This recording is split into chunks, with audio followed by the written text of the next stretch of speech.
today. I want to give a shout out to all the preppers out there. You know, the times are getting very sketchy. We all see it coming.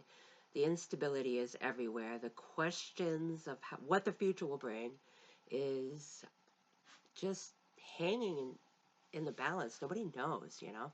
So, I wanted to touch base and I wanted to bring you some prepping hacks for those of you who are trying to get ready.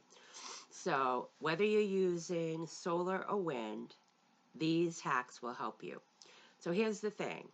If you're going to use solar or wind, you're going to need some sort of Faraday cages to keep your stuff in. And if you're actively using solar, you're going to have to figure out a way to keep your inverters, your charge controllers, everything in some sort of a Faraday box, properly taped.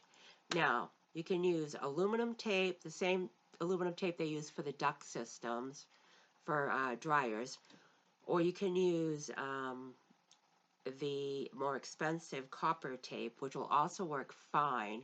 Either one you can get at your hardware store. The aluminum tape is a lot more cheaper. But so for your solar panels, I suggest if you get them, you keep them in a box and you wrap the box in aluminum foil, probably 2 or 3 times, and then seal it with the aluminum tape. Or you build a giant Faraday cage. I have a big giant garbage can. It's an aluminum garbage can molded at the bottom. And what I did, if you have hinges on the side and on the top, you have to take the foil and you have to seal any little holes on the inside and the outside. And then you keep all your electronics in there. So you know, for when the stuff hits the fan, we're all ready, right? But so we've got our inverters, we've got our charge controllers, and any other electrical things that we want. But we need a place to keep them safe. You keep them in the garbage can. LED lights, you keep them in the garbage can because they have components. So, but the thing is with the solar panels are okay, except for one thing. They have one component in the back. It's a diode. For 100 watts, it's basically a 10 amp. So you may be looking at a 10 amp, 12 amp, 20 amp component that you'll have to switch out if you don't keep it secure.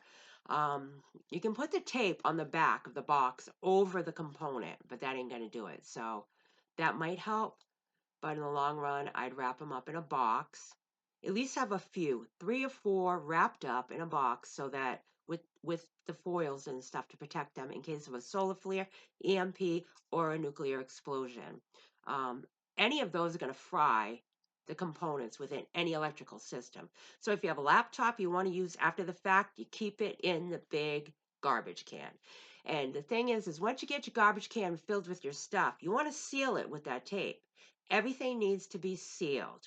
So you need to seal around the rims to make sure there's a proper seal. So the electrical surge does not get within there and destroy your components. These are just hacks I'm sharing so that you can use these to make sure that when the time comes, your stuff is safe and you're going to have your solar, your wind, whatever it be, your charge controller will be good. Now, another hack. If you're presently using the solar and you have it out and you're using it, I got to tell you, you have to keep the solar, the inverter, and the charge controller inside a box that's made of metal, and it's going to be taped, all sealed, so you don't lose it.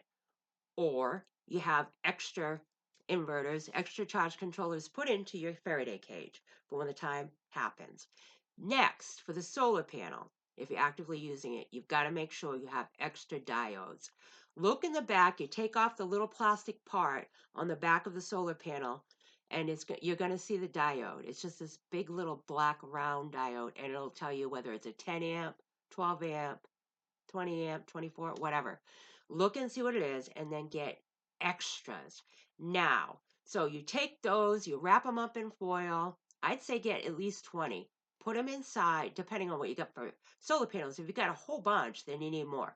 But you put them in your Faraday cage. Now, here's the thing. You're going to need solder. You're going to need a soldering gun.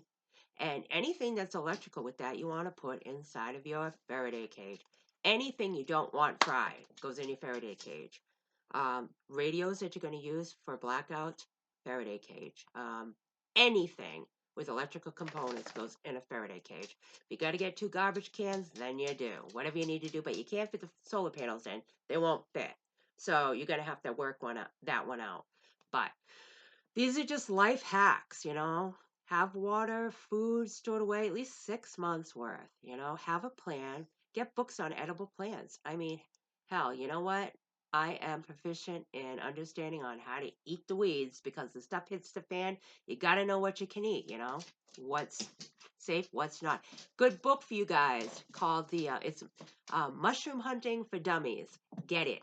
It only gives you the secure polypore mushrooms that are safe to eat and they stay away from the gills. You don't want to go near the gills if you're not, um, if you have no training in hunting mushrooms, you will just die. So stay away from gill mushrooms, but the polypores and other the puffballs, stuff like that are in the Mushroom Hunting for Dummies book. Get that book, keep it on hand, and get also books on edible wildlife if you live on the East Coast.